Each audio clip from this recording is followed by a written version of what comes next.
poquito acerca de la familia, pero desde una perspectiva por ahí un poquito diferente, en el sentido de que creemos que como familias que expresamos la vida de Cristo, más que métodos, que es lo que muchas veces hemos aprendido y aún como pastores hemos enseñado, fórmulas o formas o consejos, creo que debemos empezar por la esencia, ¿no? Las familias necesitan estar fundamentadas en una esencia sólida y esa esencia es Cristo, ¿no? Como el fundamento de nuestro hogar.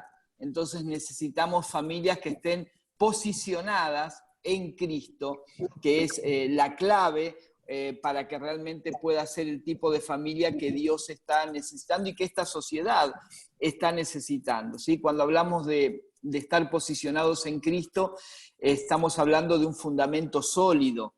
La Biblia nos enseña que es necedad construir algo sin un fundamento sólido. Todos conocemos el ejemplo de Jesús, ¿no? De la enseñanza de las dos casas, una construida sobre la arena, otra construida sobre la piedra. Y es interesante porque la Biblia no nos dice que el que construyó sobre la roca tuvo un día soleado, hermoso, sin viento, espectacular. Nos dice que a los dos le sucedieron las mismas cosas. Al que construyó sobre la roca y al que construyó sobre la arena, le sobrevinieron los mismos problemas: viento, lluvia, inundación. O sea, los problemas están.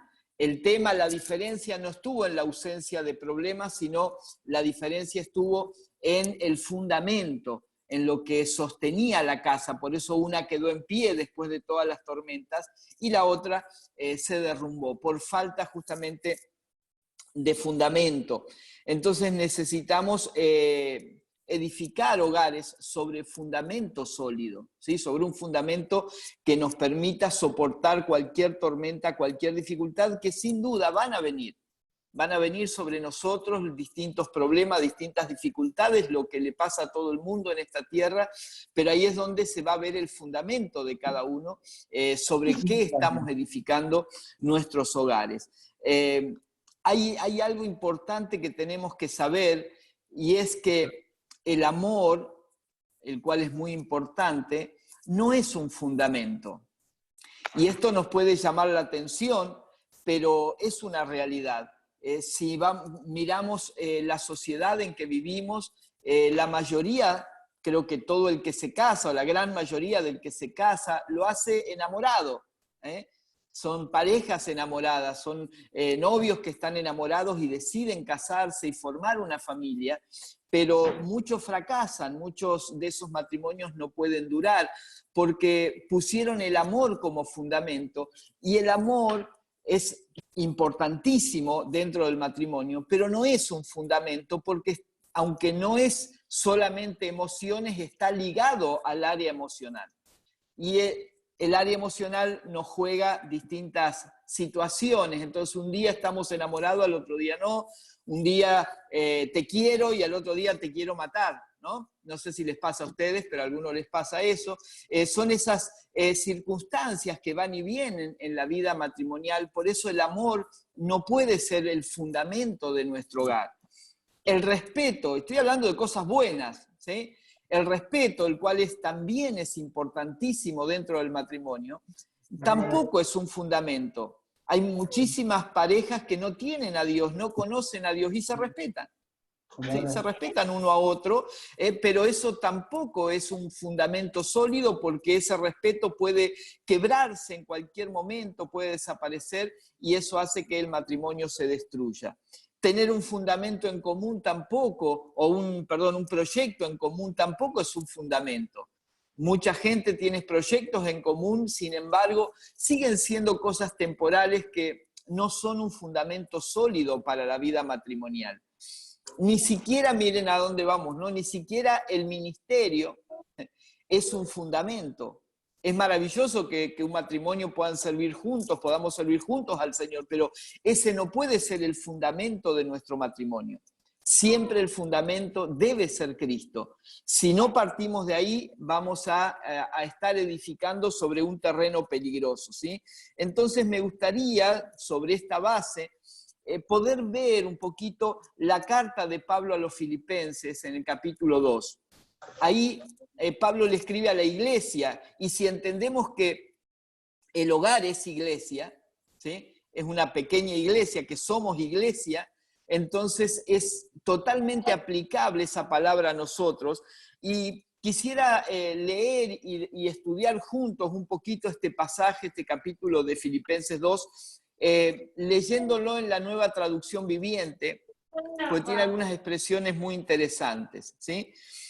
Lo primero que encontramos o que nos enseña es la importancia de estar unidos en el propósito, ¿sí? Esto es lo primero que vamos a ver en el primer versículo de Filipenses capítulo 2. La importancia de estar unidos en el propósito, ¿sí? En el propósito de Dios, en el propósito eterno de Dios. Y comienza este capítulo en el versículo 1 con 4 preguntas vitales, 4 interrogantes que son fundamentales para la vida del hogar. Entonces vamos a ver cada una de estas preguntas y vamos a ver cómo las vamos aplicando, ¿sí? Dice Pablo allí en Filipenses capítulo 2, versículo 1, empieza diciendo en la Nueva Traducción Viviente: ¿hay algún estímulo en pertenecer a Cristo? Primera pregunta que todo hogar debería hacerse. El esposo y la esposa, con los hijos. ¿Hay algún estímulo? O sea, ¿nos estimula como familia el saber que pertenecemos a Cristo? Ustedes saben que estímulo es algo que genera una reacción, ¿sí? Eso es un estímulo. Es algo un factor que genera en nosotros una reacción que está ligado al entusiasmo, a la motivación, ¿sí? Hablamos de estimular a los niños, hablamos de estímulos en términos económicos muchas veces, que es como un motor que impulsa, que motiva, que de alguna manera genera una reacción en las personas. Como familia necesitamos también de este estímulo. Y la pregunta es, ¿sí? El hecho de saber que juntos como familia pertenecemos a Cristo, eso debería ser un estímulo, ¿sí? Para cada integrante de la familia. Debería ser un motor, debería ser un generador de entusiasmo en el hogar, no el hecho de que no haya problemas, porque eso no existe. No el hecho de que no haya ni un sí ni un no. Lo peor que nos puede pasar es que no haya ni un sí ni un no, porque quiere decir que ni siquiera hablamos, ¿no? Donde empecemos a hablar, un sí y un no va a haber. Entonces, no es la ausencia de problemas lo que nos estimula, sino la realidad concreta, ¿sí? Absoluta de que pertenecemos a Cristo. Si pertenecemos a Cristo, eso debe ser un estímulo que nos impulse a seguir adelante, ¿sí? Más que los lazos de sangre, más que compartir un apellido, más que los afectos, el vínculo perfecto, ¿sí? Y el estímulo perfecto es Cristo. Así que primera pregunta, yo voy a tratar, esto lo vimos bastante desarrollado, pero voy a tratar de condensarlo un poquito para tratar de que podamos ver lo más que podamos de este capítulo. Pero esta es la primera pregunta que tenemos que hacernos, ¿sí? Papá, mamá, esposos con los hijos, preguntarnos, ¿nos estimula el hecho de pertenecer a Cristo o es algo que no lo tenemos en cuenta a la hora de enfrentar dificultades? A la hora de proyectarnos, a la hora de desarrollar nuestra vida familiar, pertenecemos a Cristo. Mi esposa pertenece a Cristo, mi esposo pertenece a Cristo, mis hijos pertenecen a Cristo. Y ese hecho de saber que juntos, no solo individualmente, juntos pertenecemos a Cristo, debería ser un fuerte estímulo para el hogar, para cada integrante de la familia. Segunda pregunta que plantea Pablo allí en el versículo 1 es, ¿existe algún consuelo en su amor? Qué pregunta maravillosa, ¿no? ¿Existe algún consuelo en su amor? O sea, en un hogar que pertenece a Cristo, ¿sí?, no solamente encuentra estímulo, sino que también encuentra consuelo. Estas dos palabras son vitales, muy importantes, sobre todo en los tiempos que vivimos. Estímulo y consuelo son necesarios, son indispensables para la edificación del hogar. Ahora, esto no surge mágicamente, ¿sí?, o por conceptos motivacionales, psicológicos. Nada de esto puede proveer, pueden haber herramientas que nos ayuden a través de consejería, a través de un psicólogo, nos puede ayudar alguna herramienta, pero la realidad es que estímulo y consuelo, verdadero estímulo y verdadero consuelo, solo pueden provenir de Cristo. Entonces, el estímulo tiene que ver con la pertenencia, con saber que pertenecemos a Cristo, y el consuelo con saber que el amor de Cristo está en nuestro hogar, ¿sí? Por eso dice, ¿hay algún estímulo en pertenecer a Cristo? ¿Existe algún consuelo en su amor? Si el amor de Dios está en nuestro hogar, entonces hay consuelo. Así que tenemos ahí dos baluartes que tienen que ver, que funcionan como pilares para sostener un hogar, ¿sí?, que son el estímulo que procede de la pertenencia a Cristo y el consuelo que surge por causa de su amor que permanece en nuestros hogares.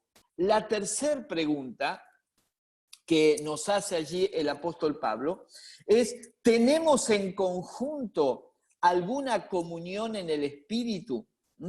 ¿Tenemos en conjunto alguna comunión en el Espíritu? ¿Ven cómo el estímulo nos lleva al consuelo y el consuelo nos lleva a la comunión? Son palabras claves que necesitamos tener en cuenta. Pareciera una pregunta obvia en un hogar cristiano, pero no es así. Necesitamos como esposos, esposo y esposa, mirarnos a la cara realmente, mirarnos a los ojos y hacernos esta pregunta.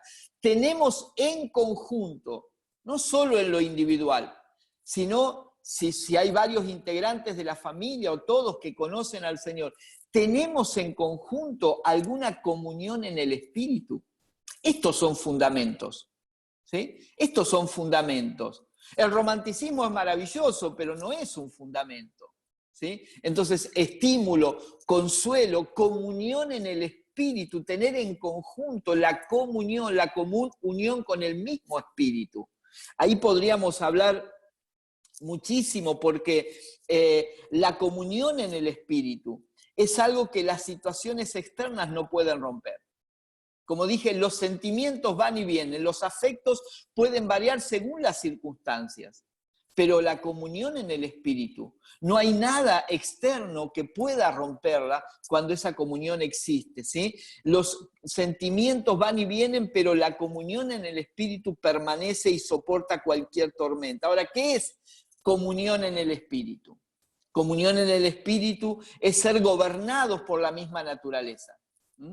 Comunión en el Espíritu es ser gobernado por una naturaleza espiritual, la nueva naturaleza gobernada por el Espíritu Santo. Eso es comunión en el Espíritu, no es ir a la misma congregación, no es profesar la misma religión, es mucho más que eso, es ser gobernados por la misma naturaleza, ¿sí? Comunión en el Espíritu es priorizar los mismos intereses que son los intereses del Espíritu. ¿Saben cuándo se genera la mayor problema en los hogares, la mayor cantidad de problemas? Cuando hay conflictos de intereses. Cuando a uno le interesa una cosa y a otro le interesa otra. Y ahí hay una puja, ¿no? Bueno, ¿qué hacemos? ¿Qué interés seguimos? ¿Qué interés priorizamos? ¿El tuyo o el mío? Y ahí vienen los pases de factura, ¿no es cierto? Y tantas cosas que surgen dentro, y las discusiones que surgen dentro del matrimonio. Y puede pasar que a veces siempre son los intereses de uno lo que persigue el hogar y el otro queda siempre relegado, ¿sí? Pero cuando somos gobernados por el mismo Espíritu, entonces los mismos intereses, que son los intereses del Espíritu, son los que vamos a priorizar. Y ahí es donde hay comunión en el Espíritu, ¿sí? Porque estamos siendo gobernados por la misma naturaleza y porque estamos priorizando los mismos intereses. Comunión en el Espíritu también es oír la misma voz. si hay una común unión con el Espíritu, si somos gobernados por el mismo Espíritu, si nos interesa lo que le interesa al Espíritu, vamos a oír su voz. Y si ambos, papá, mamá, esposos, oímos la misma voz, los conflictos van a minimizarse, van a ir siendo cada vez menos, porque al oír la misma voz vamos a pensar las mismas cosas, vamos a tomar las mismas decisiones, va a haber consensos en el hogar, por causa de que estamos oyendo la misma voz, ¿sí?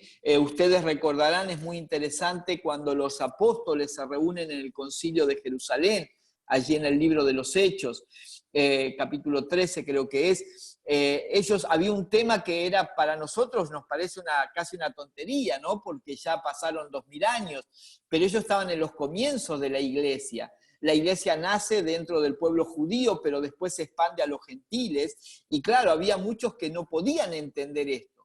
El conflicto era si los gentiles tenían que cumplir la ley o no. Algunos decían, bueno, sí, que se sumen a la iglesia, pero que se circunciden, que guarden el sábado, que no coman tales comidas, que guarden la ley. Y otros decían, no, la ley es para los judíos, los gentiles no tienen nada que ver con la ley. Y había un conflicto ahí de intereses. Pero después de debatir ellos un tiempo, es interesante porque la conclusión a la que llegan dice, nos pareció bien al Espíritu Santo y a nosotros hacer tal cosa, y toman una decisión. ¿Por qué? ¿Por qué no hubo discusión? ¿Por qué no salieron todos peleados de allí? ¿Por qué, si eran hombres que tenían sus firmes posiciones, llegaron a un consenso? Porque escucharon la misma voz, la voz del Espíritu Santo. Por eso nos pareció bien al Espíritu Santo y a nosotros. Cuando en un hogar se escucha la misma voz, ¿sí? No es que no va a haber problema ni discusión porque somos seres humanos, pero va a haber mucha mayor armonía y acuerdo por causa justamente de oír la misma voz. Entonces, estímulo, consuelo, y comunión. 3 pilares, son preguntas que debemos hacernos en el hogar, ¿sí? Que es bueno tomarnos el tiempo para charlar sobre estas cosas. ¿Hay algún estímulo en pertenecer a Cristo? ¿Hay algún consuelo en su amor? ¿Hay alguna, o tenemos en conjunto, existe en conjunto una comunión en el Espíritu en nuestro hogar? Preguntas que debemos poder responder como hombres, mujeres, ¿sí? Matrimonios. Son características de un hogar que está posicionado en Cristo y en el propósito eterno del Padre. Y hay una cuarta pregunta allí en el capítulo 1, en el versículo 1, que dice, ¿tienen ustedes un corazón tierno y compasivo? ¿Tenemos como familia, como esposo, como esposa, papá, mamá, hijos, corazones tiernos y compasivos? Ahora fíjense que una cosa va llevando a la otra. El estímulo de pertenecer a Cristo nos va a llevar a que su amor nos consuele, ¿sí? Y esto nos va a conducir a la comunión en el Espíritu, que como dijimos, mucho más que llevarnos bien, y esta comunión va a producir en nosotros este corazón tierno y compasivo, ¿sí? Este es un elemento vital y absolutamente necesario para que un hogar permanezca. Vivimos tiempos, creo que ustedes lo saben muy bien, vivimos tiempos donde el corazón de la gente se endurece cada vez más, ¿sí? Las circunstancias, la vida, las heridas del pasado, las carencias, las desilusiones, las frustraciones, todo se conjuga para endurecer el corazón de las personas. No sé si lo han notado, pero a medida que pasa el tiempo, la gente se va endureciendo, ¿sí? Sobre todo el que ha tenido una mala experiencia, muchas veces se endurece más todavía, ¿sí? Nunca escucharon la expresión, y al final, ¿de qué sirve ser bueno? ¿No? Si todo el mundo te va a embromar, todo el mundo te va a fallar, todo el mundo te va a traicionar, hay que ser una porquería para que te vaya bien en esta tierra. ¿Nunca escucharon eso? No lo dijeron ustedes, pero seguro que lo escucharon, ¿verdad? Estos son sentimientos que van endureciendo el corazón poco a poco de las personas. Por esto, esta palabra es tan importante, ¿sí? La necesidad de desarrollar corazones tiernos y compasivos. Que esto no tiene que ver ni con debilidad, ni con carácter, no, esto tiene que ver con un estado interior que es reflejar la vida de Cristo. Él dijo, aprendan de mí que soy manso y humilde de corazón. Jesús tenía un corazón tierno y compasivo. Él veía las multitudes y decía, se compadecía de ellas porque estaban como ovejas sin pastor. Ahora, traigamos esto al hogar, porque a veces decimos, bueno, tenemos que tener compasión de la gente que sufre, tenemos que tener compasión de la gente que se pierde, y es cierto. Pero ¿qué hay de mi esposa? ¿No tengo que tener compasión con ella también? ¿Qué hay de mi esposo? ¿No debo ser compasiva con mi esposo? ¿Qué hay de mis hijos? Los padres no debemos ser compasivos. No, porque a los hijos hay que enseñarles y hay que disciplinarnos. Sí, pero eso no significa que hay que hacerlo con un corazón duro. Hay que enseñar a nuestros hijos, claro, hay que corregirlos, sí, hay que instruirlos en justicia, sí, pero con un corazón tierno y compasivo, porque esa es la manifestación del Hijo de Dios. Nunca un corazón endurecido es la manifestación de Cristo. La manifestación de Cristo siempre va a ser un corazón tierno y compasivo. Así que 4 preguntas, ¿sí?, que deberíamos hacernos en el hogar. Otra vez repasando, ¿hay algún estímulo en pertenecer a Cristo en este hogar? ¿Hay algún consuelo en su amor, en que el amor de Dios y de Cristo esté en este hogar? ¿Tenemos en conjunto alguna comunión en el Espíritu? ¿Tenemos un corazón tierno y compasivo como esposo, como esposa, en relación a los hijos? Creo que lo compartía el otro día y hay un dato interesante allí que muchas veces no tenemos en cuenta los padres, ¿sí? Que nuestros hijos también son tentados. Y obviamente que uno comparte porque lo enseña la palabra, que tenemos que instruir, disciplinar, corregir a nuestros hijos, enseñarles, no dejar que hagan cualquier cosa, pero también tenemos que entender que cuando los hijos se portan mal, no es porque son malos, no siempre tiene que ver con que son malos o lo hacen a propósito, sino que como usted y yo somos tentados, y más de una vez hacemos lo que no quisiéramos hacer, a nuestros hijos le pasa lo mismo, porque ellos también son tentados. Ahora, entender esto nos va a ayudar, no a dejarlos simplemente sin corrección, pero sí a hacerlo desde el amor y desde ese corazón, y poniéndonos también en el lugar de ellos, borrando de nuestra boca expresiones como sos malo, no, vos no me querés, por eso haces esto. O sea, ese tipo de expresiones que de alguna manera van destruyendo cosas en nuestros hijos, sino disciplinarlos, pero desde el entendimiento de que lo que estamos corrigiendo es una naturaleza, ¿sí?, y que estamos impartiendo en ellos una vida, y eso se debe hacer desde un corazón tierno y compasivo. Cuando hay dureza, cuando hay en el hogar, cuando todo es una cuestión de amenazas, cuando todo es una cuestión de los chicos se portan bien por miedo, por temor, eso dura poco tiempo.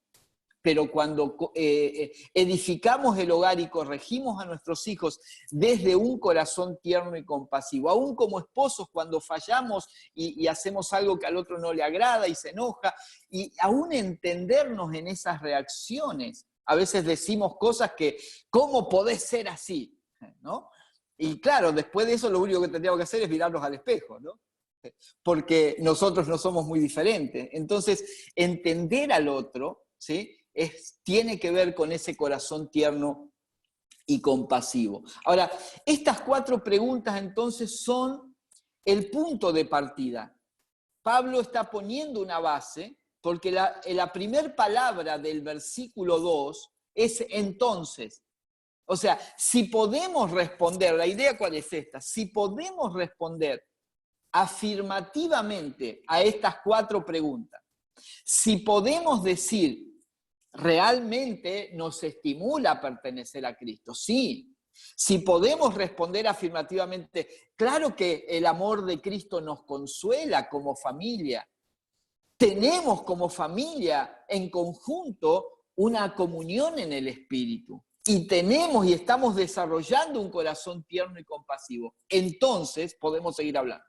Esa es la idea de Pablo, ¿sí? Entonces, pues, si no, tenemos que parar acá y empezar desde ahí, ¿sí? Si no podemos responder a estas preguntas, tenemos que parar ahí. Ahora, si estas cosas se están formando en nosotros, las vamos entendiendo, las vamos viviendo, entonces ahí viene el versículo 2 y ahí empieza a desarrollar Pablo esta enseñanza. Entonces, háganme verdaderamente feliz poniéndose de acuerdo de todo corazón entre ustedes.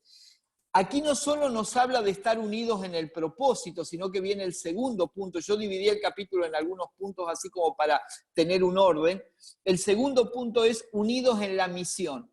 No solo unidos en el propósito, sino en la misión, en lo que Dios nos ha asignado como familia, como matrimonio, ¿sí? Y aquí comienza diciendo que nos pongamos de acuerdo de todo corazón.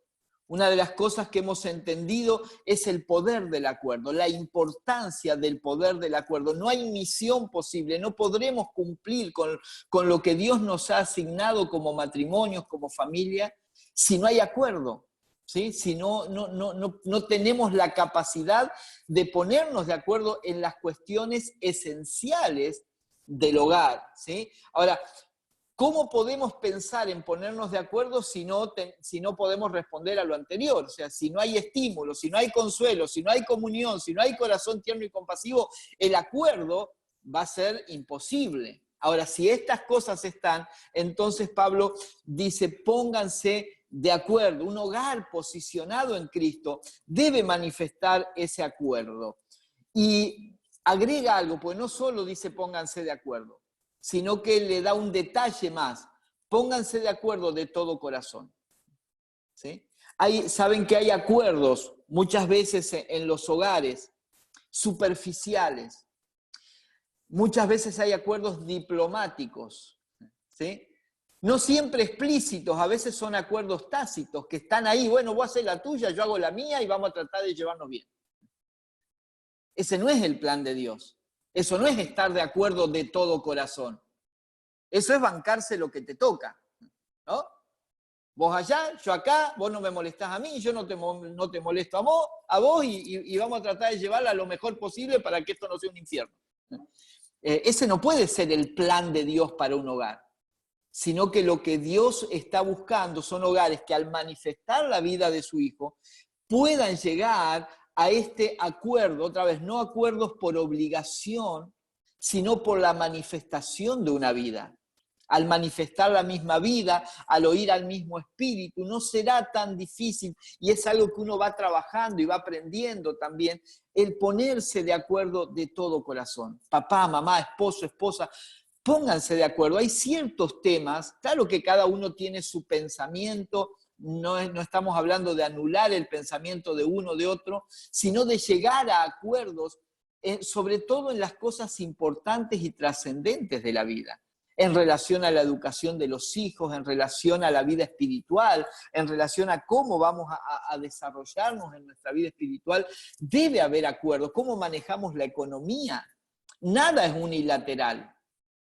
No quiero meterme en temas personales, porque cada uno obviamente tiene libertad, pero a mí me cuesta entender los matrimonios que cuando los dos tienen trabajos que generan recursos, ¿sí? Porque trabajar siempre trabajan los dos, ya sea en el hogar o fuera del hogar, nunca trabaja uno solo en el hogar. Pero a veces los dos salen a trabajar afuera y generan recursos. Y cuando hay economía separada, esta es tu plata, esta es mi plata, yo te presto, conozco matrimonios que se prestan la plata. Digo, ¿cómo puede ser? O sea, si son uno, debería haber un acuerdo, debería haber una charla profunda, decir, no, esto es lo que entra en el hogar, lo vamos a manejar de esta manera, en esto vamos a invertir, esta será nuestra generosidad para el reino, esto es lo que vamos a ahorrar, o si podemos, o en esto vamos a gastar, pero acuerdos que nos permitan desarrollar la asignación que Dios nos ha dado como familia, ¿sí? Saben que el acuerdo, ¿sí? Se puede generar cuando se construye en base a un diseño. Cuando no está haciendo las cosas cada uno como le parece. Cuando construimos un edificio, cuando se construye un edificio, uno sabe que hay distintas personas involucradas, distintos oficios, ¿sí? Hay gente que trabaja el cemento, hay gente que trabaja lo que es la madera, lo que es el hierro, la electricidad, la plomería, y cada uno tiene visiones diferentes, no son todos iguales, y tiene capacidades diferentes, y va a ver las cosas de una manera, pero a la hora de edificar, todos van a leer el mismo plano. Y si todos leen el mismo plano, entonces después lo que se ve ya no son un montón de oficios, lo que se ve es un edificio. ¿Se entiende? Un edificio coherente, ¿sí? Algo que se ha hecho en base a un acuerdo, no porque todos, quizás algunos ni se conocían entre ellos. ¿Sabe cuál fue la clave? Todos leyeron el mismo plano, porque había un diseño. Y hay un diseño para el hogar. Y Dios ha trazado los planos para el hogar. Si como matrimonio, especialmente en el caso de los padres, si hay hijos mayores también involucrados, leemos el mismo plano, vemos el diseño divino para el hogar, no será tan difícil ponernos de acuerdo de todo corazón, ¿sí? De todo corazón. Sigue diciendo, bueno, con respecto a esto también, como un punto clave, el profeta Amós dice, pregunta a Amós allí en sus cartas, ¿andará en su libro profético, andarán dos juntos si no están de acuerdo? ¿No? Una pregunta que también tiene la respuesta implícita. Es muy difícil que dos personas anden juntas si van a distintas direcciones, ¿sí? Cada una irá por su lado. Por lo tanto, el poder del acuerdo es fundamental. ¿Cómo se da ese poder del acuerdo de todo corazón? Dice la segunda parte del versículo, amándose unos a otros, trabajando juntos con un mismo pensamiento y un mismo propósito. ¡Wow! Esto es tan aplicable al hogar. No solo estar de acuerdo, amándose unos a otros. Por eso hablamos de que si bien el amor no es el fundamento es Cristo, pero el amor es la manifestación de Cristo.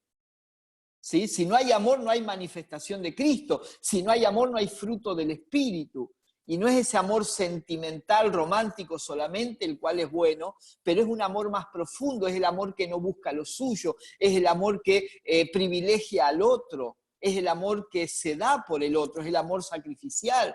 Entonces habría mucho para hablar de eso, pero amándose unos a otros, trabajando juntos. Esto es muy importante. La familia, llevar adelante una familia es un trabajo, ¿sí? Edificar un hogar es un trabajo de todos los días. Los hogares no se hacen solos. Bueno, vamos a orar para que el Señor arregle las cuestiones del hogar. Hay que orar, claro, pero después hay que trabajar. Cada día, cada uno tenemos responsabilidad de trabajar por nuestro hogar. Como esposo yo tengo que trabajar, la esposa tiene que hacer su tarea también, los hijos también. Estoy hablando en la edificación del hogar, en la construcción del hogar. Por eso dice aquí que amándonos unos a otros y trabajando juntos. Ahora, trabajando juntos en la edificación del hogar y también, si compartimos la misma fe, trabajando juntos en el reino. No es bueno vos haces lo tuyo, otra vez yo hago lo mío, no, trabajando juntos. Esto es muy importante, con un mismo pensamiento, otra vez oyendo la misma voz, y un mismo propósito.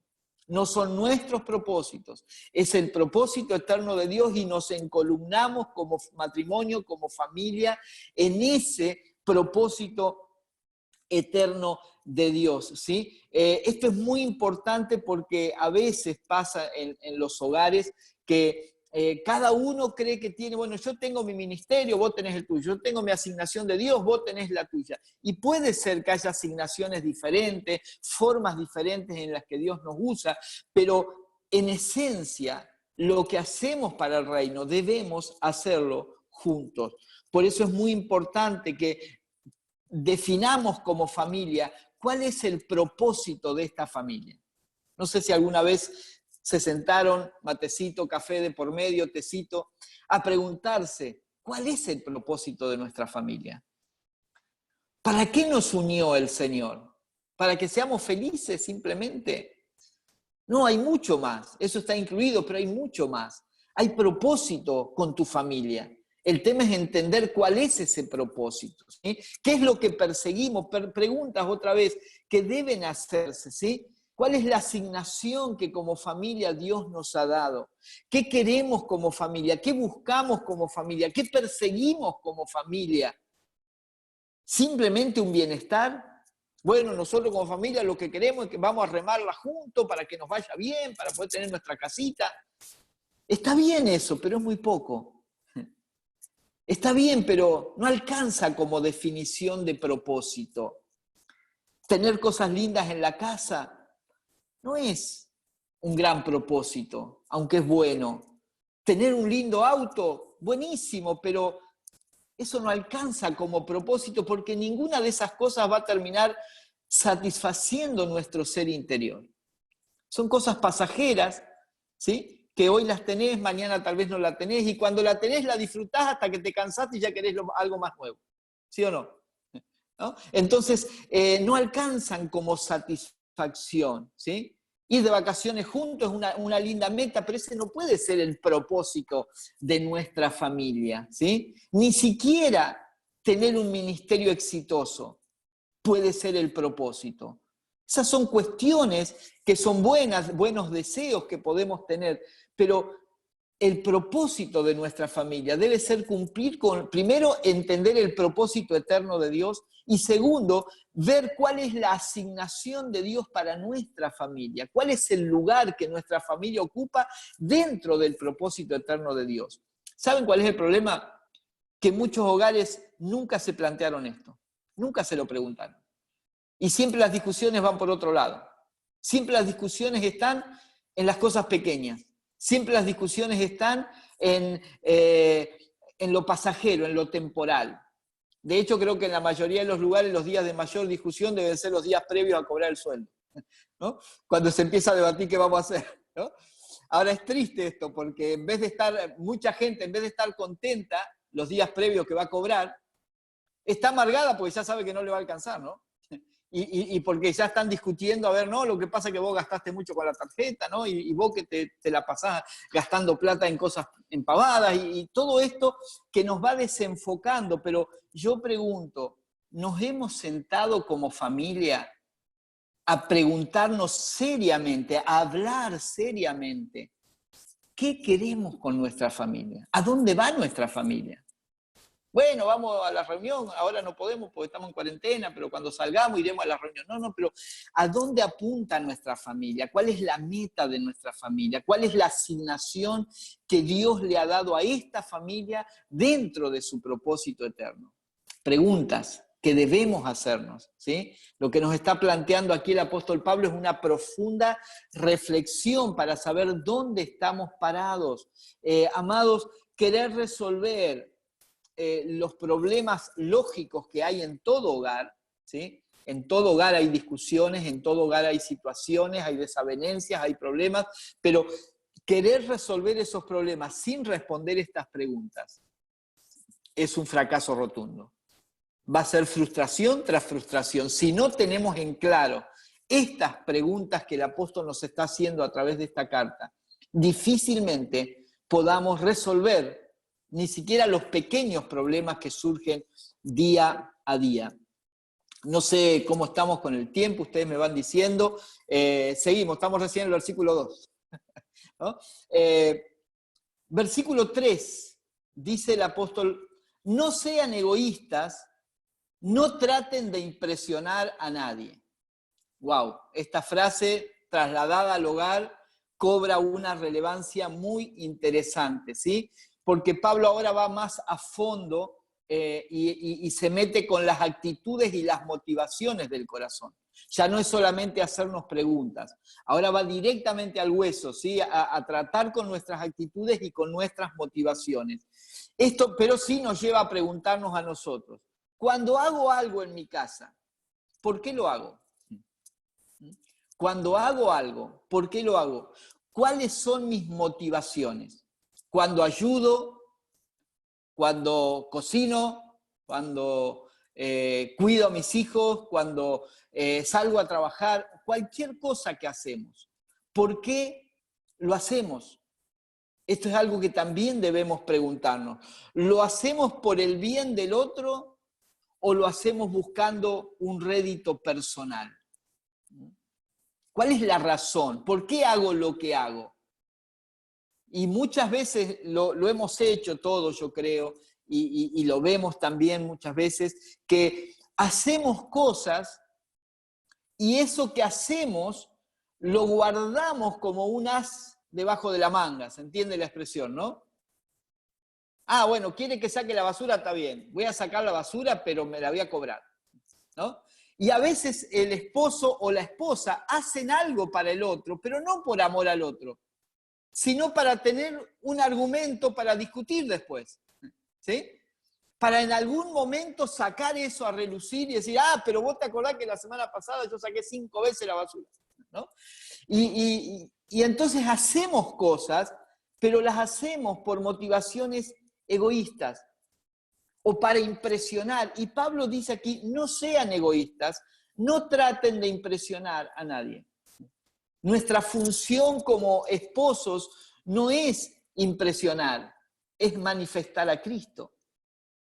La función de la esposa no es impresionar al esposo, es manifestar a Cristo. La función de los padres no es impresionar a los hijos, es manifestar a Cristo. Y así podríamos seguir en cada una de las relaciones del hogar, ¿sí? Estamos hablando de hogar, estamos hablando de familia, estamos edificando una familia sobre una roca sólida.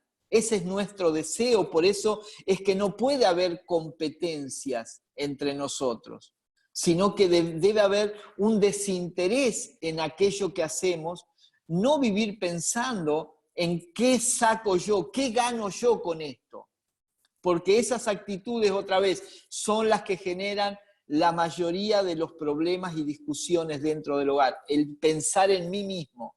¿Sí? Yo quiero que todo se haga a mi gusto, yo quiero que todo se haga como a mí me parece que tiene que ser, y entonces uno solo en el hogar es el que marca la ruta y todos los demás tienen que ir detrás. No funciona de esa manera. Si entendemos el hogar como un cuerpo, funciona en base al poder del acuerdo, y para eso tenemos que dejar de lado el egoísmo y dejar de lado los intereses personales. ¿Sí? Imaginemos por un momento una familia sin actitudes egoístas. ¿Cómo sería? Un matrimonio donde ninguno de los dos tiene ninguna actitud egoísta y vive de una manera totalmente desinteresada. Sería maravilloso. Sería el cielo, ¿no? Un paraíso, diríamos. Pero eso es posible a medida que vamos manifestando la vida del Hijo de Dios. Dice luego, el mismo versículo, sean humildes, es decir, considerando a los demás como mejores que ustedes. Wow, otra frase, ¿no? Fíjense que hay una construcción en este versículo de 4 verdades relacionadas. Primero, no seas egoísta, te dice. Segundo, no trates de impresionar a nadie. Tercero, sé humilde. 4, considera a los integrantes de tu familia como mejores que tú. Estas son las manifestaciones de Cristo dentro del hogar. Si yo no me considero yo el más importante y los demás tienen que venir siempre hacia mí y responder hacia mí, sino que puedo considerar a mi esposa como mejor que yo, y mi esposa considerarme a mí como mejor que ella, y considerar a nuestros hijos, aún como padres, considerar a nuestros hijos como mejores que nosotros. Estas son las actitudes que generan justamente solidez en el hogar, ¿sí? 1 Corintios 13, todos conocemos allí ese pasaje maravilloso que nos habla sobre el amor, y allí Pablo dice, el amor no busca lo suyo, el amor verdadero, el amor que procede de Dios. El amor humano, claro que busca lo suyo. El amor humano siempre está centrado en uno mismo, pero el amor verdadero, el amor de Dios, que dio a su Hijo, el amor del Hijo que se dio a sí mismo. Ese es el amor que no busca lo suyo y que busca el interés del otro. Así que tenemos unidos en el propósito y unidos también en la misión. Y luego llega el versículo 4, ¿sí? Unidos en la pasión. Unidos en la pasión. Características de un hogar posicionado en Cristo. Dice el versículo 4, no se ocupen, y tiene relación con lo que viene diciendo, no se ocupen solo de sus propios intereses, sino también procuren interesarse en los demás. No se ocupen solo de sus propios intereses, sino también procuren interesarse en los demás. Tenemos que plantearnos entonces cuáles son nuestros intereses. ¿Qué son las cosas que nos interesan? Porque le vamos a dedicar tiempo a lo que nos interesa. Le vamos a prestar atención a lo que nos interesa. Vamos a invertir en aquello que nos interesa. Entonces, debemos preguntarnos y plantearnos qué nos interesa. Como esposo, ¿me interesa mi esposa? ¿Y me interesa saber lo que a ella le interesa? Preguntas que tenemos que hacernos, ¿sí? Como esposa, ¿me interesa mi esposo y me interesa saber lo que a él le interesa? Porque ¿cómo me puedo interesar por el otro si no sé lo que al otro le interesa? Si siempre estoy demandando interés hacia mí, pero no estoy brindando interés hacia el otro. Como padres, debemos interesarnos en nuestros hijos. ¿Sabemos como papás qué les interesa a nuestros hijos? ¿O queremos que simplemente hagan lo que nosotros decimos porque sí, porque somos los padres y tenés que obedecer? Pero ¿nos interesa lo que les interesa a ellos? Cuando van creciendo y tienen que estudiar, ¿les imponemos que estudien lo que nosotros queremos que ellos sean en el futuro? ¿O tratamos de ver qué es lo que Dios ha puesto en su corazón y qué les interesa a ellos? ¿Cuáles son sus intereses para que podamos colaborar como padres en su crecimiento, en su desarrollo? Por eso este versículo 4 es muy importante. No se ocupen solo de sus propios intereses. Un hogar donde cada uno se ocupa de sus propios intereses no va a funcionar, no va a ir a ningún lado. Ahora, cuando cada uno, como dice aquí, sino que también procuren interesarse en los demás. Cuando cada uno se puede interesar en el otro, las necesidades de todos estarán suplidas. No será que uno está pleno porque recibe atención de todos, pero los demás están insatisfechos porque no se sienten importantes, sino que en general todos estaremos interesándonos unos por otros para poder llevar la familia, el hogar, hacia donde Dios lo ha designado para poder expresar y manifestar la vida de Cristo dentro del hogar. Y sobre todos los intereses personales que podamos tener, está el interés supremo de Dios. Como familia, si algo nos tiene que interesar, es descubrir, entender, charlar. Yo no sé cómo lo están llevando ustedes, pero estamos viviendo tiempos donde estamos recibiendo mucha luz de parte de Dios en un montón de cosas que antes no entendíamos de la palabra y hoy estamos entendiendo. La pregunta es, bueno, yo entiendo, si mi esposa no entiende que se la arregle ella, yo sigo para adelante. O al revés, ¿no? La esposa, yo estoy entendiendo, estoy recibiendo luz, mi esposo no entiende nada, pero bueno, algún día, no, me tiene que interesar. Porque no es yo y que el otro se la arregle. Juntos, ¿qué estamos entendiendo del propósito eterno de Dios? ¿Cuál es el interés supremo de Dios? Como familia lo tenemos que entender para, de alguna manera, encolumnarnos como familia detrás de ese interés pleno de Dios, de ese interés supremo de Dios, que es el que debe guiar a nuestro hogar y nuestra familia. Luego, versículo 5... ¿Tenemos algún límite horario? Alicia, ¿no? Bueno, seguimos entonces. Muy bien. Cualquier cosa, si se cansan, se van yendo y yo me quedo solo. Alberto, todo el tiempo que quieras. Bien, gracias. Si veo que se van apagando las camaritas, me voy a dar cuenta que ya se hizo un poco largo, ¿no? Pero bueno, vamos a seguir un ratito más. Versículo 5 dice, tengan, y acá claro, acá mete cuarta Pablo, ¿no? Tengan la misma actitud que tuvo Cristo Jesús. ¡Wow! Todo lo que dijo anteriormente, ¿cuál es el nivel? ¿Cuál es la vara? ¿Dónde ponemos la vara?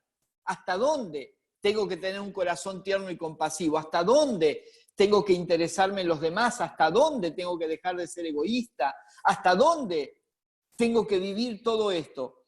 Tengan la misma actitud que tuvo Cristo. O sea, ¿cuál es el estándar de esposo que Dios quiere? Un esposo que tenga la misma actitud de Cristo. ¿Cuál es el estándar para la esposa? Una esposa que tenga la misma actitud de Cristo. Como padres, ¿cuál es nuestro estándar? Tener la misma actitud de Cristo, ¿sí? Esa es la actitud que debe gobernar nuestros hogares. Ahora, claro, esto nos lleva a la pregunta, bueno, pero ¿cuál fue la actitud de Cristo? Y ahora viene y lo desarrolla, ¿sí? Versículo 6. Aunque era Dios, no consideró el ser igual a Dios como algo a lo cual aferrarse. Era Dios, pero no consideró ese derecho que él tenía, ese privilegio de ser Dios, como algo a lo que debiera aferrarse. Y aquí surge otra pregunta más, ¿sí? ¿A qué nos estamos aferrando nosotros que impide que tengamos la misma actitud de Cristo? ¿A qué cosas, a qué actitudes nos aferramos que nos impide tener la misma actitud de Cristo? Porque si Cristo tuvo la actitud que vamos a ver más adelante, es porque no se aferró a nada, ni siquiera al hecho de ser Dios. No sé si lo han pensado, pero Jesús como Dios, Cristo, era espíritu, vivía en la eternidad, no estaba limitado por el tiempo, no estaba limitado por el espacio, no estaba limitado por la materia, no tenía necesidades, no sufría tentaciones. O sea, estaba en un estado de absoluta plenitud, totalmente ajeno a las situaciones humanas, y sin embargo él no se aferró a esa condición. No se aferró a eso, porque si se hubiera aferrado a eso, nunca hubiera venido a este mundo. Entonces es maravilloso este concepto de no aferrarse. Saben que también algo que genera problema en los hogares es que muchas veces nos aferramos a cosas que en realidad no son demasiado importantes. Nos aferramos a costumbres, nos aferramos a creencias que recibimos de tradición familiar, ¿sí? Nos aferramos justamente a estructuras o a legados familiares, mandatos familiares, tradiciones familiares. No, en mi casa siempre se hizo así. Buenísimo, y lo honramos, pero ¿y qué si Dios quiere que cambiemos eso? ¿No? Y a veces el aferrarnos a una forma, a algo, a mí me criaron así mis padres, así que yo voy a criar así a mis hijos. No siempre tiene que ser así. ¿Por qué no mejorar lo que nuestros padres hicieron con nosotros, nosotros con nuestros hijos? ¿Por qué repetir el mismo patrón si podemos mejorarlo? ¿Sí? ¿Por qué no buscar qué es lo que Dios quiere, no qué es lo que mis padres me enseñaron? Y no estamos renegando de nuestros padres. Valoramos a nuestros padres, la herencia que nos dejaron, el legado que nos puedan haber dejado, pero nosotros ahora formamos una familia y ahora no es el legado familiar lo que debe determinar a lo que debemos aferrarnos, sino qué quiere Dios conmigo, qué quiere Dios con mi familia, qué quiere Dios con mis hijos. Por eso cuando nos aferramos a algo, ¿sí? Eso nos priva cambiar. Nadie puede cambiar mientras esté aferrado. El estar aferrado a algo impide cualquier tipo de cambio. Ahora, cuando estás apasionado por algo, ya no te aferras a nada. Cuando estás apasionado por algo, dejas de aferrarte a cosas temporales, a cosas pasajeras que no tienen demasiada importancia. Todo lo que sigue, que ahora vamos a leer acerca de Cristo, fue posible porque Él no se aferró a una posición. ¿Sí? Versículo 7 dice, en cambio, no se aferró a ser igual a Dios, en cambio, renunció a sus privilegios divinos. ¿Qué hizo Jesús por nosotros? Renunció a sus privilegios divinos. El no aferrarse dio lugar a la renuncia. Cuando estás aferrado a algo, no lo querés soltar y por lo tanto no vas a renunciar. Pero cuando dejás de estar aferrado a algo, entonces tenés la posibilidad de renunciar. Entonces surge la otra pregunta: ¿a qué privilegios estoy renunciando o debería renunciar en favor de mi familia? ¿A qué privilegios debería renunciar? Muchas veces los hombres nos aferramos a ciertos privilegios machistas y muchas veces las mujeres se aferran a ciertos privilegios feministas. Y como padres nos aferramos. No, acá en la casa nosotros somos los padres y mandamos nosotros y se hace lo que nosotros decimos. Pero a veces es sano renunciar también a eso. A veces es sano renunciar a esos privilegios. No aferrarnos tantos a nuestra posición. Acá se hace lo que yo digo. ¿No sería mejor hacer lo que dice el Señor? Porque haciendo lo que decimos nosotros a veces no nos ha ido tan bien. Entonces necesitamos entender esta actitud. Tengan la misma actitud de Cristo. No se aferró y renunció a sus privilegios, ¿sí? Otra vez, vivimos en un tiempo donde la gente no quiere renunciar a nada. Nadie quiere ceder derechos. No, este es mi derecho adquirido y de acá no me muevo, ¿no? Y así nos va. Fíjense como país, sin entrar en cuestiones ni políticas ni nada, pero vivimos en un país que tiene de todo y sin embargo vamos de mal en peor. Y una de las razones, hay muchas, pero una de las razones es que ningún sector del país quiere ceder nada. Nadie quiere perder. Todo el mundo quiere ganar y cada uno lucha por sus derechos y se aferra a sus derechos y pelea por su derecho y nadie cede nada. Y es imposible llevar adelante cualquier empresa, cualquier cosa, si nadie cede nada. Y traigamos esto a la familia, al hogar. ¿Cómo podemos avanzar en el propósito de Dios como familia? Otra vez, si cada uno busca sus propios intereses, si cada uno busca los suyos, si nos aferramos a nuestros privilegios y no estamos dispuestos a renunciar a nada.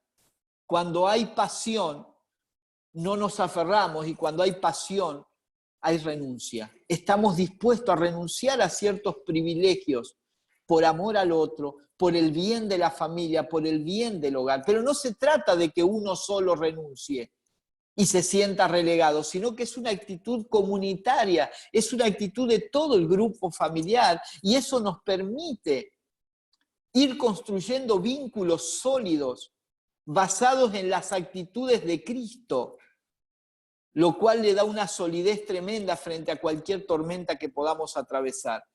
Sigue diciendo este versículo 7 que Jesús adoptó la humilde posición de un esclavo y nació como un ser humano. O sea, no solamente renunció, sino que adoptó. Dejó algo para tomar otra cosa.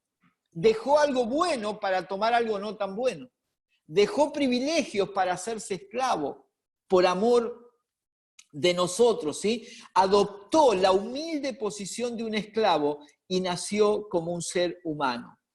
Como dije, la sociedad en la que vivimos siempre nos lleva a escalar posiciones. Todo el mundo quiere avanzar, nadie quiere retroceder. Todos quieren cada vez ser más, no ser menos, pero Jesús nos presenta otra visión de la vida. Y Él comenzó humillándose y haciéndose esclavo, ¿sí? Ahora, hay una diferencia muy grande, y esto es importante notarlo. Hay una diferencia en que alguien te esclavice a que vos te hagas esclavo, por amor. Nunca podemos estar nosotros en favor de que un miembro de la familia esclavice a los otros, porque la palabra de Dios dice que a libertad hemos sido llamados, y está hablando del matrimonio. Entonces nunca es la voluntad de Dios que un miembro de la familia, el hombre, la mujer o quien sea, esclavice al resto. Ahora, una cosa es que alguien te esclavice y otra cosa es que por amor nosotros nos hagamos siervos de los demás, siervos de nuestra familia por amor. Esa es la actitud que tuvo Cristo y es la actitud que el apóstol Pablo nos pide que tengamos también nosotros. Dice, además, final del 7 y el 8, cuando apareció en forma de hombre, se humilló a sí mismo en obediencia a Dios y murió en una cruz como morían los criminales, ¿sí?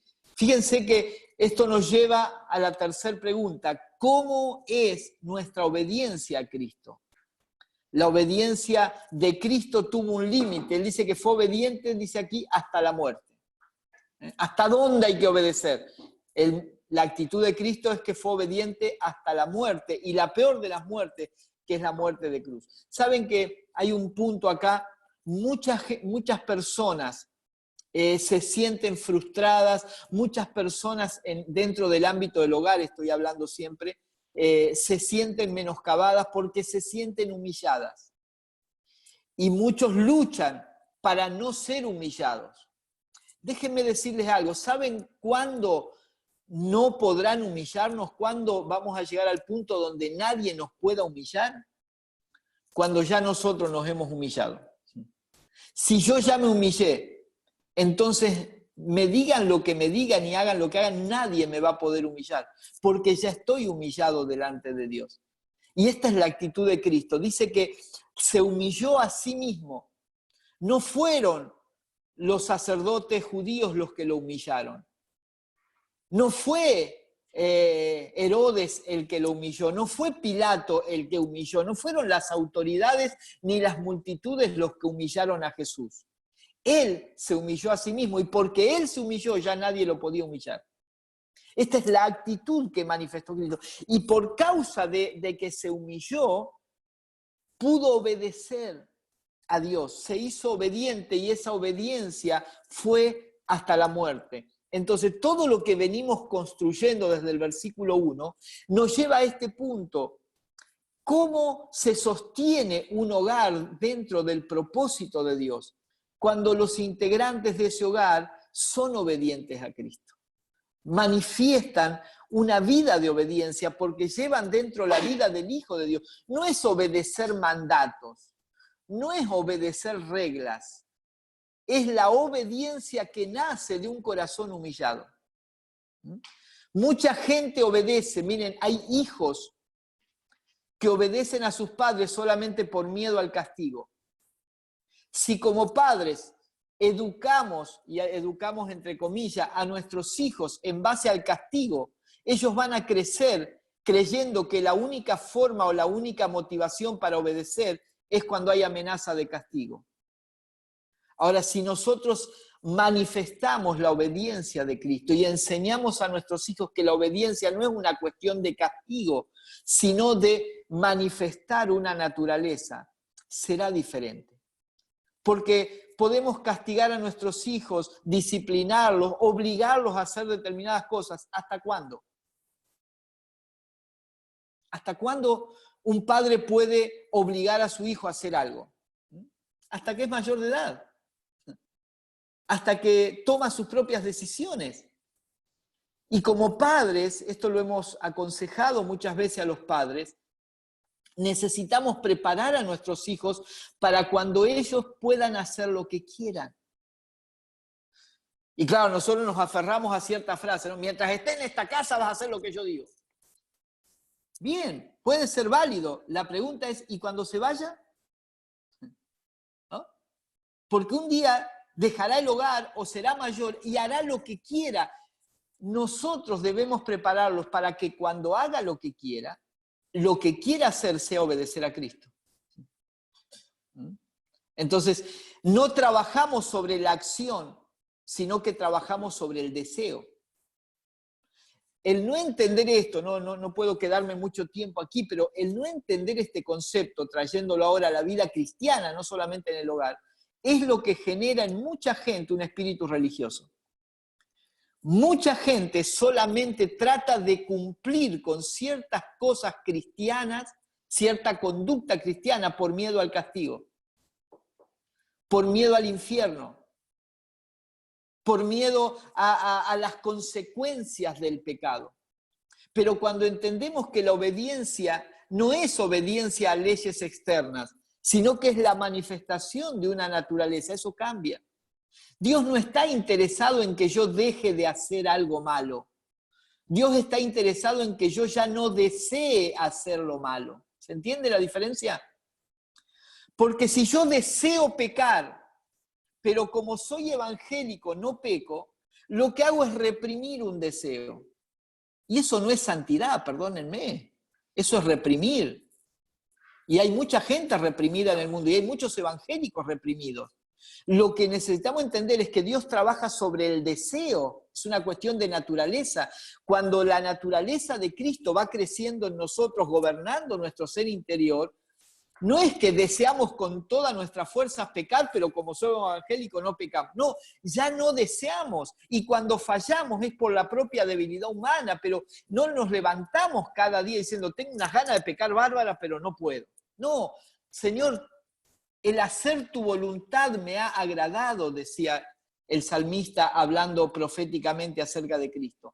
El hacer tu voluntad es mi deseo, mi más profundo deseo. Claro, a veces no me sale por la propia debilidad humana, pero mi deseo es ese. Ahora, traigamos esto al hogar. La obediencia que debemos manifestar a Cristo en el hogar debe ser no obediencia a reglamentos, sino obediencia como una manifestación de la vida de Cristo. Por eso sigue diciendo en el versículo 9, por lo tanto, Dios lo elevó al lugar de máximo honor y le dio el nombre que está por encima de todos los demás, para que ante el nombre de Jesús se doble toda rodilla en el cielo y en la tierra y debajo de la tierra, y toda lengua declare que Jesucristo es el Señor, para gloria de Dios Padre. ¿Sí? La humillación de Cristo produjo exaltación. Miren, la humillación nuestra en el hogar va a producir que Cristo sea exaltado. Amados, especialmente quiero hablarle a los papás que tienen hijos pequeños todavía. Un hogar que manifiesta a Cristo, un hogar que manifiesta las actitudes de Cristo, será muy difícil que los hijos no sigan al Señor. Serán excepciones. Claro que hay una decisión personal cuando son grandes nuestros hijos que deciden por ellos mismos, pero cuando la vida del hogar ha sido la manifestación de la vida de Cristo, a partir de todo esto que venimos desarrollando, los hijos querrán seguir al Señor.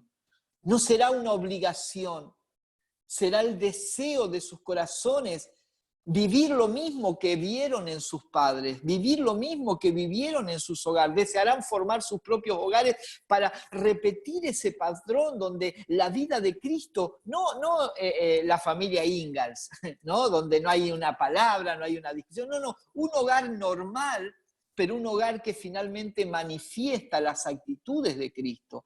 En ese hogar, Cristo será exaltado y toda rodilla de ese hogar se doblará delante de Cristo cuando están estas actitudes, ¿sí? Así que tenemos una familia posicionada en Cristo, es una familia unida en el propósito, unida en la misión, unida en la pasión. Y por último, y quiero terminar con esto, unidos en la manifestación del Hijo. Dice el versículo 12, queridos amigos, siempre siguieron mis instrucciones cuando estaba con ustedes, y ahora que estoy lejos, es aún más importante que lo hagan. Esfuércense por demostrar los resultados de su salvación, obedeciendo a Dios con profunda reverencia y temor. Otra vez aquí plantea la cuestión de la obediencia, pero yo quiero centrarme en la palabra demostrar los resultados de su salvación. Esfuércense por demostrar los resultados de su salvación. No está hablando de forzarnos por manifestar o por mostrar una apariencia. Está hablando de resultados, no de cosas, de una postura que adoptamos, no de una careta que nos ponemos, sino de la manifestación o los resultados de una vida que está creciendo dentro de nosotros, ¿sí? La salvación es por gracia, esto está fuera de toda discusión, no podemos hacer nada para recibir la salvación, solamente creer, es un regalo de Dios, una gracia de Dios, una obra interna, pero esta salvación gratuita, dice Pablo, produce resultados, y los resultados sí son visibles.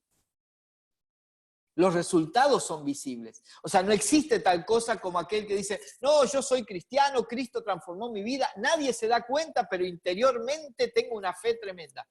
No, mentira. O sea, si nadie se da cuenta hay algún problema aquí, porque lo que hay adentro se manifiesta en resultados, ¿sí? Jesús nos enseña claramente que el árbol se conoce ¿por qué? Por los frutos. Ahora, es muy interesante el concepto de los frutos, porque ahí entra una palabra, ¿sí? Que es la palabra manifestar. Entonces, no se trata de lo que decimos que somos, se trata de lo que manifestamos que somos, ¿sí? O sea, si un árbol tiene un cartel que dice soy un manzano, ¿eh?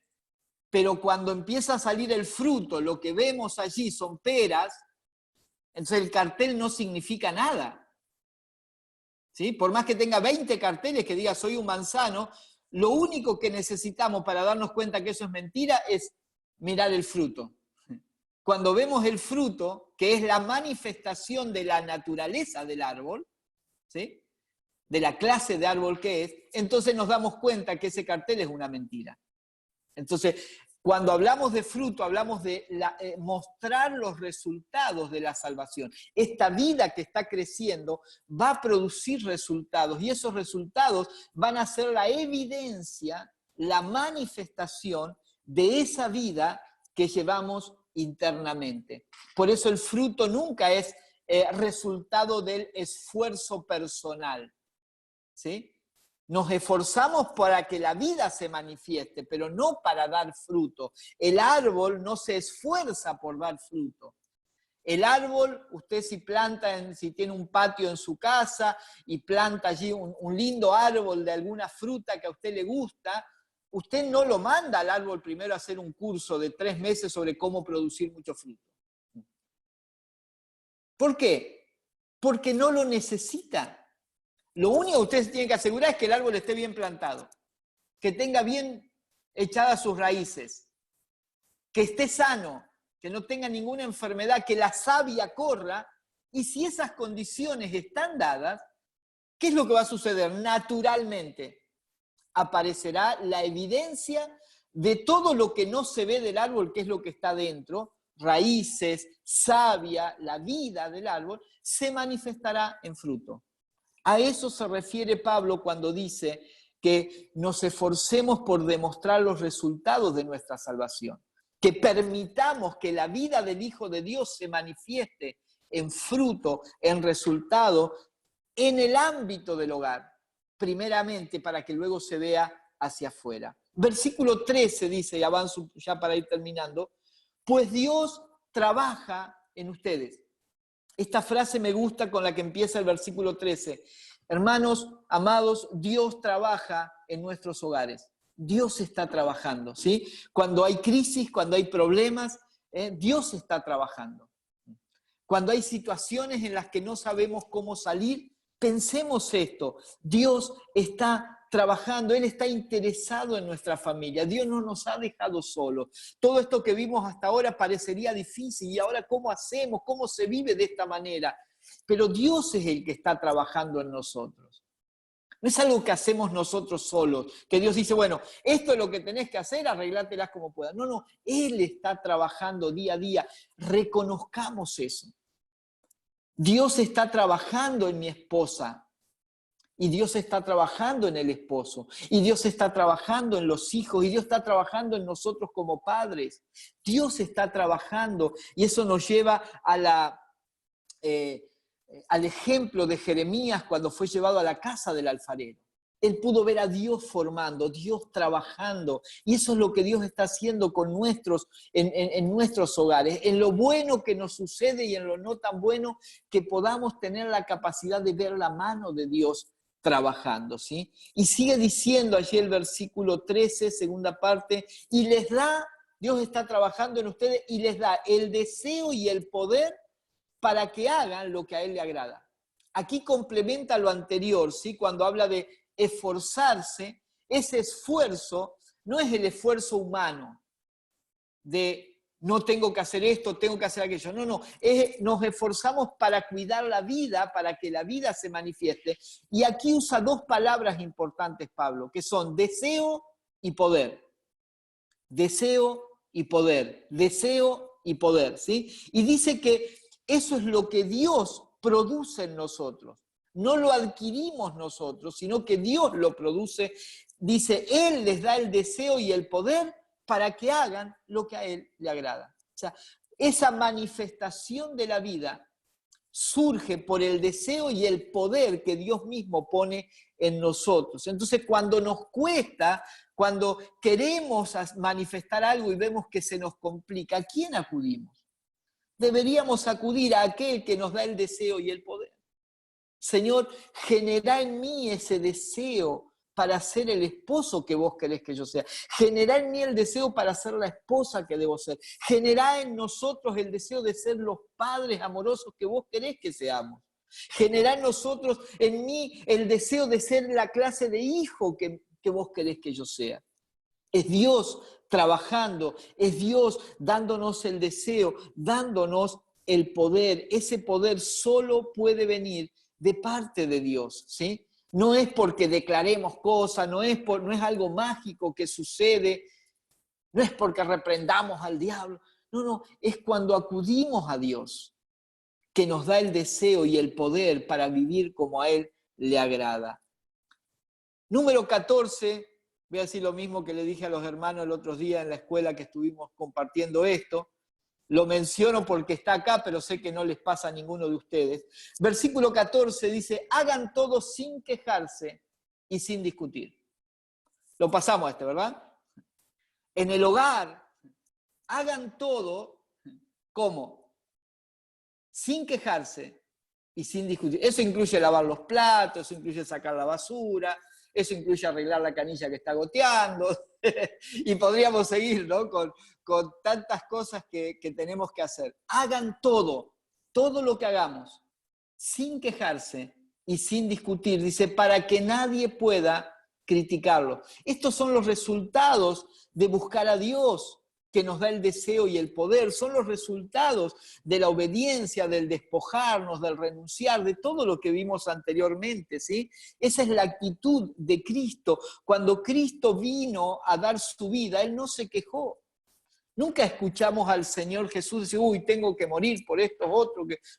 No había queja en Él. Él de su propia voluntad.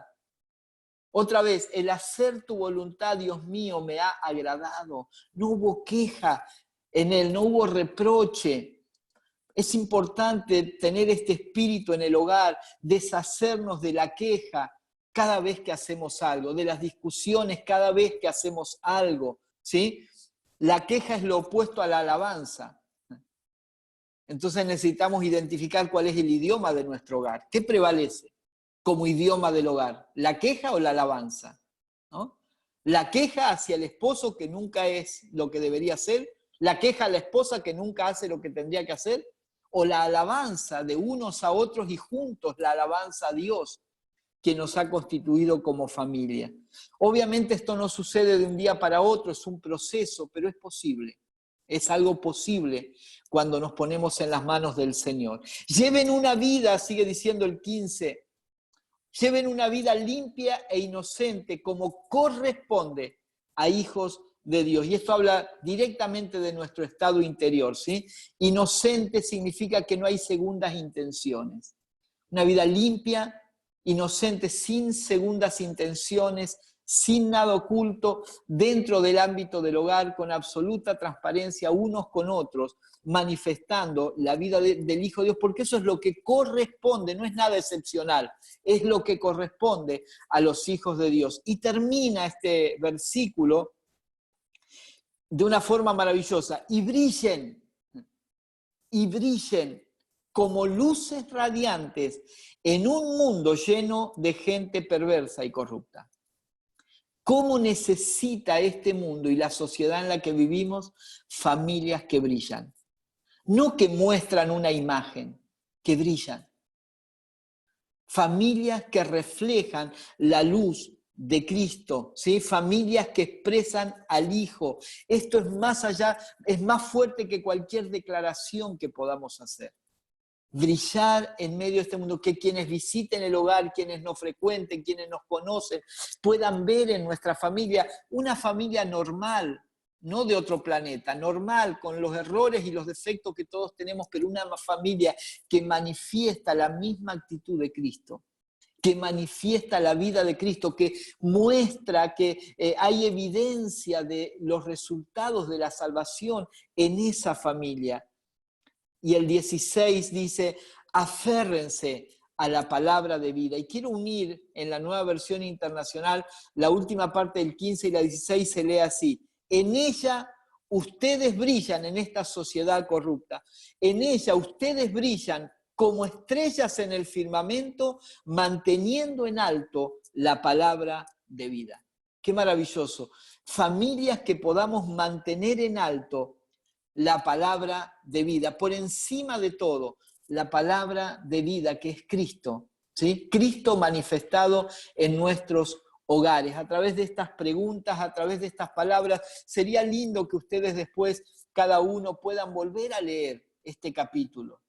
¿Sí? Juntos, como los matrimonios, como familia, volver a leer, repasar las preguntas del versículo 1, hacérselas, charlar sobre estas cosas, que no quede acá, mire, la predicación de la palabra nunca debiera ser una charla solamente, que ya la escuché, listo, bueno, ahora paso a otra cosa, no, trabajen la palabra, no solo esta, cada vez que sus pastores les prediquen, cada vez que ustedes escuchen una palabra en otro lado, o que alguien comparte una palabra, esa palabra debe ser trabajada, elaborada, para que produzca realmente fruto en nuestras vidas. Quisiera tomar un momento de oración ya para terminar por cada uno de nosotros como familia, que el Señor nos revele estas verdades, tal vez son muchas cosas juntas, pero entiendo que el Espíritu Santo va a seguir hablando. La palabra de Dios es una semilla activa, que cuando es soltada, ¿sí?, empieza a trabajar. No, yo generalmente no espero cuando comparto una palabra demasiados resultados inmediatos. Porque los resultados inmediatos pueden ser, uy, qué lindo, uy, qué bueno, uy, mira lo que dijo, uy, esto no lo sabía. Y está todo bien eso. Pero los verdaderos resultados son los que se van produciendo cuando la palabra empieza como la semilla, cae a la tierra y empieza a germinar, empieza a echar raíces para luego producir fruto. Entonces, cada vez que ustedes oigan la palabra, sepan que esa palabra no quedó ahí en un mensaje, en un sermón, en una charla, en un estudio, sino que esa palabra seguirá trabajando en nuestras vidas hasta que produzca el fruto para el cual fue soltada de parte de Dios. Oramos un momento, ¿les parece? Señor, te damos gracias por este tiempo, por este hermoso grupo de hermanos con los cuales podemos compartir a la distancia. Señor, no nos hemos conocido en el plano físico, ahora podemos ver los rostros de cada uno, pero sí nos conocemos en el Espíritu. Sí hay un mismo Espíritu que nos une y que nos permite hablar con franqueza, con sinceridad, expresar lo que tu palabra nos dice para edificación de cada hogar. Oro por cada uno de los hogares representados en mis hermanos, Señor, para que tu gracia sea abundante en esos hogares, tu vida pueda crecer, incrementarse en cada hogar y manifestarse de una manera gloriosa. Señor, necesitamos ser instruidos por tu palabra, enseñados por tu palabra, y oro para que esta palabra siga activándose aún en el descanso, esa palabra, en el sueño, esa palabra siga trabajando en nuestro ser interior, produciendo un fruto glorioso para tu reino. Muchas gracias, Señor. Amén. Y amén. Amén. Muchas gracias, amados, gracias por este tiempo que hemos podido compartir. Acá está mi esposa, así que los va a saludar también. Hola, ¿cómo Hola. estás? Hola, Ana, ¿Cómo están? hermosa. Me ¿Cómo alegro de estás? verlos a todos. Los Un bendigo. gusto. Perdón que no pude estar. Estuve escuchando la última parte, pero tenía justo una clase. Hermoso. Bueno, hermoso verte, Ana. Hermoso. Alberto, no sé si alguien tiene alguna pregunta para hacerte. Bueno, no hay problema, sí. ¿Hay alguien que quiere preguntar algo? No tengan miedo, ni vergüenza, ni timidez. Después me No lo hay van ningún a, problema. sí, después me lo van a preguntar a mí. Así que Si el que podemos responder, no hay ningún problema. ¿Alguien tiene alguna pregunta? ¿Nadie? Está todo claro. Parece que hablaste muy bien, Alberto. ¿O no entendieron nada o entendieron todo? No. Acá el tema es que cuando una persona explica tan bien y ejemplifica con cosas tan cotidianas, no hace falta por ahí preguntas. Fuiste más que claro. La verdad que no quedan dudas. En el momento de hablar de los frutos, diste el ejemplo de un árbol. En el momento de hablar de ir todos, trabajar todos en equipo, cuando diste el ejemplo del edificio, de los que uno le dan los planos y el edificio, uno ve el edificio. La verdad que nos miramos y nos sonreíamos con mi mujer acá porque que más claro, o sea, no hace falta demasiada explicación cuando traes ejemplos tan visibles o que uno pueda identificar en el diario vivir. Excelente. Gracias, qué bueno, qué bueno. Excelente. Sí, la exposición estuvo maravillosa. Por eso quería que nos hablaras. Y esto queda abierto para otra segunda reunión, ¿eh? Es largo el tema, traté de condensar, en la escuela lo dimos en 2 clases, yo traté de meterlo todo en este tiempo para poder aprovechar el tiempo justamente y desarrollar todo, pero yo sé que si cada uno, por eso les pedía que lo vuelvan a leer como familia, como matrimonio, trabajen sobre esa palabra porque hay mucho más que el Espíritu Santo quiere hablarnos y hay cosas tal vez. Yo hablo en términos generales, pero el Espíritu Santo conoce las realidades particulares y Él es el que va a dar las aplicaciones justas, ¿no? Para cada uno, de acuerdo a la necesidad y a la situación de cada familia, de cada hogar. Exacto, totalmente. Pero un tema muy amplio, muy profundo y que abarca toda una realidad de familia y de matrimonio, que es para, ahí está, es para verla, seguir masticándolo. Yo siempre digo, hagamos como la vaca, que traen y llevan, traen y llevan. Exactamente. Una manera de poder hacer que la palabra se haga realidad en nuestras vidas. Así que vamos, Miriam. Miriam, ¿tenés una palabra? No, buenas noches. ¿Qué tal? Hola, ¿qué tal? No, yo tomé nota, igual todo. La verdad a mí me habló mucha parte sobre el castigo de los chicos.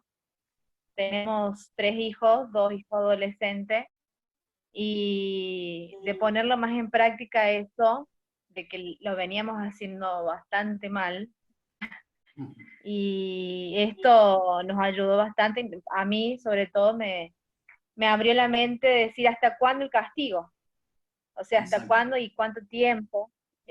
Bueno, buscar primeramente de Dios, de cómo llevarlo a cabo, que Él nos dé la sabiduría, o sea, cómo manejar esa sabiduría que ya aportamos. Amén. Saben que con respecto a eso, sí, eso, lo más si puedo aportar ahí un ejemplo con respecto a esto, ¿no? De los hijos, especialmente los hijos a medida que van creciendo, más allá del concepto que veíamos en la palabra de un corazón tierno, compasivo, que siempre tiene que estar para corregirlo, y el trabajar sobre el deseo y ser los evangelistas de nuestros hogares. Los padres tenemos que cumplir esa función porque nuestro principal interés debe ser en que nuestros hijos conozcan a Cristo. Y eso no lo tiene que hacer la iglesia, eso lo tienen que hacer los padres. Entonces esa es nuestra primaria o primera responsabilidad que tenemos hacia nuestros hijos a medida que ellos van creciendo. Pero un detalle, saben que acá se da mucho la pesca de la trucha en los ríos fueguinos, ¿no? De acá de la isla. Se pesca, es el único lugar en el mundo, dicen, que se pesca las 3 variedades de trucha, que es la arcoíris, la trucha marrón y la salmonada, ¿no? Entonces, hay mucha pesca y sacan unos ejemplares maravillosos, ¿no? Yo fui varias veces, no pesqué nada, pero bueno, me pesqué un cansancio, qué sé yo, pero hay una particularidad en la pesca de la trucha, que yo la uso muchas veces para aconsejar a los padres, ¿no? Porque la trucha es un animal, un pez que pelea mucho, tremendamente como pelea, y saben que a veces los pescadores han tardado hasta 45 minutos, 1 hora peleando con el animal, con el pez, hasta poder sacarlo. ¿Sí? Y estamos hablando de bichos de 8, 10, 12 kilos, o sea, muy grandes. Entonces es una pelea, es un arte poder sacarlo. ¿Qué hace el pescador para durante esos 45 minutos, 1 hora que está luchando para sacar el pez?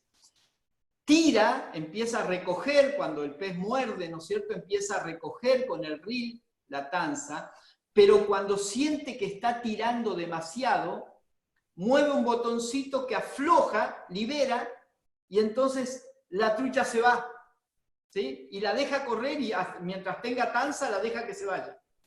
Y luego, de nuevo, empieza a atraer y atraer y atraer, y de esa manera, en un tira y afloje permanente, la va cansando. ¿Por qué? Porque si tira permanentemente, rompe la tanza. Entonces, antes de que se rompa la tanza, afloja. Los padres deberíamos entender esto con los hijos. Hay momentos para tirar y hay momentos para soltar. Hay momentos para ajustar. Pero si ajustás siempre, en algún momento se va a cortar. Se corta la relación, la comunicación, la confianza. Pero si pedimos a Dios la sabiduría para saber cuándo ajustar y en cosas más pequeñas y no tan trascendentales soltar, entonces lo que estamos haciendo es mantener la confianza, mantener la comunicación para finalmente llegar a que esos hijos puedan manifestar esa vida que le estamos transmitiendo y nosotros poder seguir siendo la influencia que ellos necesitan. Entonces es un ejemplo que nos sirve mucho, sobre todo con hijos adolescentes o preadolescentes que están creciendo, y que lo que por todos los medios como padres tenemos que tratar es que nunca se corte ni la confianza ni la comunicación. Por eso tiene que ver con lo primero que hablábamos de un corazón tierno y compasivo también. Muy bueno. 11 puntos, Alberto. A ver, levanten el dedito y digan lo que tienen. ¿Ves, Ali, con esos ejemplos, cómo querés que nos deje preguntas? No nos da lugar a preguntar nada. ¿Quién no pescó en su vida? Acá tenemos los dorados y las carpas que hacen el trabajito de las truchas. Claro, buenísimo. Es que las cosas cotidianas de la vida nos ayudan a entender las verdades espirituales muchas veces. Y Jesús siempre hablaba en parábolas para que la gente entienda. Así que... Exactamente. Este ejemplo. Sí, sí. Exacto. Bueno, ¿alguien más? Si no, lo dejamos libre a Ana y a Alberto, que ya han trabajado mucho por hoy. Alberto, ¿podrías repetir el versículo que no lo agendamos acá con mi mujer? ¿Cuál de todos? Con el que arrancás la charla. O sea, Filipenses. Filipenses. Filipenses capítulo 2. Todo del 1 al 15 al 16 fue lo que vimos, lo que alcanzamos a descifrar. Muchas gracias. Pero sobre todo el versículo 1, que tiene esas 4 preguntas que son bien confrontativas, ¿no? Y que es bueno que se las puedan hacer cada matrimonio, cada familia. Gracias. Muchas gracias por la atención a todos, gracias por el tiempo también que cada uno dedicó para poder compartir esta reunión, y gracias también a Dios por la tecnología que nos permite en la distancia estar reunidos.